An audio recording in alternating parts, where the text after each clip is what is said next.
Ayikho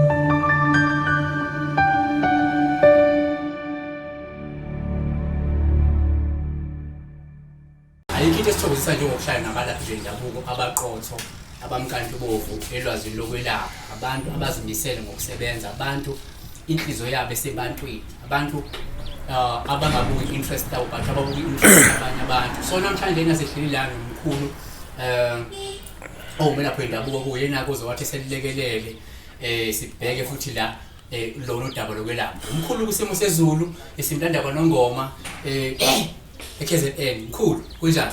Siyaphela njani mkhulu? Kuyintokozo nje ukuhlala nawe.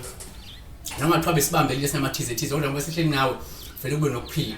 Yebo. Phela mina ngiyabantu abaphethe ukuphila. Yeah. So sibheke la. Abantu abaningi bahlushwa isilwane.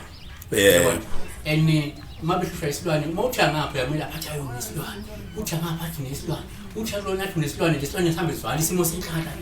Nasisuzwe. Ikhona into enjalo vele ibizwa ngesilwane. Ya ubusasichazela la ukuthi into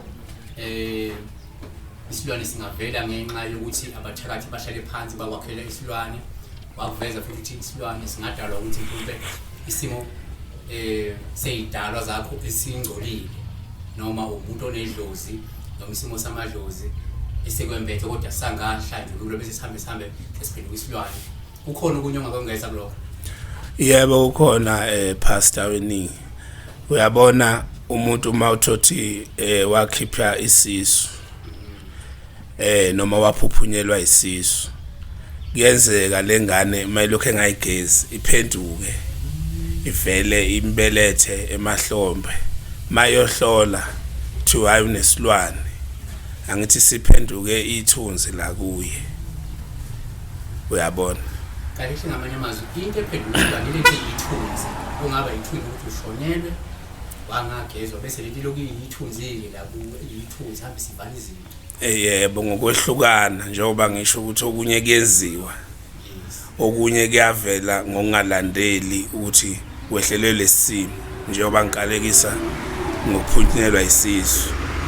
Omunye uthothi washonelwa umyeni wakhe, unkosikazi wakhe akangageza, kuhamba isikhathi lakheke lethunzi lakheke lo myeni wakhe uma ebuya kuye ubuya ngesinyama, noma lo nkosikazi wakhe noma le ntombi yakhe uma ebuya kuye ibuya ngesinyama. Uma ifika ehlola kuthiwa hayi unesilwane osembethe ngoba lo muntu umnyama uvela sasilwane kulohlolayo. Kodwa futhi kusho ukuthi ngithi kusafe mangathi mina njengoba isilwane mangikhula mina into isilwane bengadumile. Yeah. Kodwa manje sidume kakhulu ukuthi lento abantu abakhipha izisu kakhulu ngenzeka inomthelela ekutheni ngoba manje ngeke wonke umuntu unesilwane.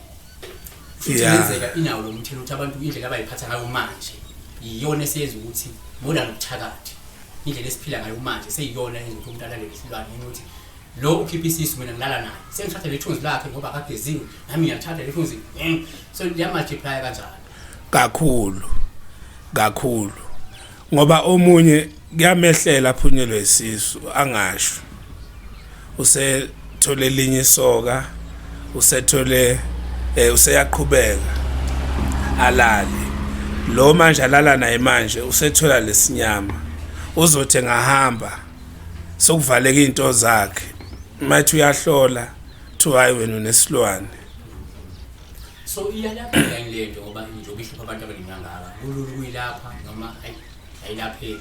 Iyalapheka mkhulu, iyalapheka, kodwa ukuyelapha kwayo mina ngekuvumela umuntu athi ngibuya kohlola kuthiwe nginesilwane ngicela ungelaphe. Kuhle umuntu uma efika afike ngimhlole ngibone mina ukuthi safika kanjani lesilwane, singene kanjani kuye, senzani, ngoba into isala lapha ekulapheni athi umuntu usengezile kodwa isilwane asisuki, ngoba abanye belapha bayakwemukela ukuthi umuntu afike asho bese engahloli ukuthi ayibhekele yena njengomuntu ozogeza lo muntu lesi silwane. Kuhle ukubheka kakhulu kuyelapheka indaba yesilwane kodwa ngokuhlola kakhulu thina ekhaya esikwenzayo ukuthi lesi silwane safika kanjani, ngoba ngisho ukuthi kuyenzeka ukuthi akusisi isilwane kodwa uthothi lo muntu waphunyelwa isisu akangageza. Uma uhamba wena uyogeza isilwane umuntu ebelethwe ingane angeke kwenzeke ngoba ufuna yenze isiko ngoba ugcinwe lesiko elithile. Kuhlukene umuntu makuvuswe umuntu ethuneni wambathiswa yena, ukugeza kwalapha kufana nalo owe-abortion naleyo ophuphunyelwe isisu. Kunendlela yakhona yokugeza. Manje-ke kuhle ukuthola umsuka wokufika kwaso. So yabathembisa nje abantu ukuthi uma ke wafika kuwe senihlolile leyo nkinga leyo niyakwazi ukufika to the core phinde niyisiphe ney'mpande kakhulu. Siyabathembisa kakhulu abantu bonke enhla nasezansi kuleli lakithi ukuthi siyakhona kakhulu ukusiza umuntu onalenkinga. Akusithathi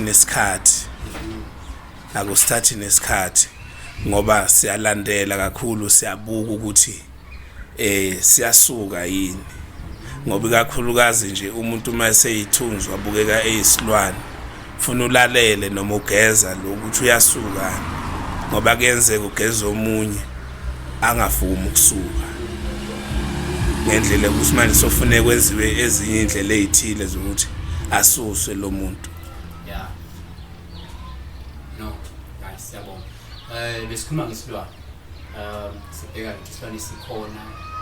Uyakhonfirma-ke kakhulu ukuthi isilwane sikhona kodwa yinto futhi efuna ukuzolelapha, uthola injula yayo, uthola ukusuka wayo, uthola isisusa, uzothola ikhambi lalento. Ama-diagnosis lanzakwethu noma uya kodokotela uvana ama-diagnosis kuqala ukutholakala ukuthi yini ekuphethe, ingene kanjani, bese kuyatholakala umuthi ongakusiza yilona ukuthi. Siyabonga kakhulu. So abantu uma bekuthinta bayakwazi ukuthola. Yebo, kuyatholakala ekhaya kwaNongoma esigodlweni kwaZondaba Thakathi. Sinezigodlo ezimbili-ke lapha, khona esisekhaya egcekeni yiso kwaZondaba Thakathi, khona esisemfuleni ezingibiza ngeBethesda. Siyatholakala eGoli ngokufona, siyatholakala eThekwini.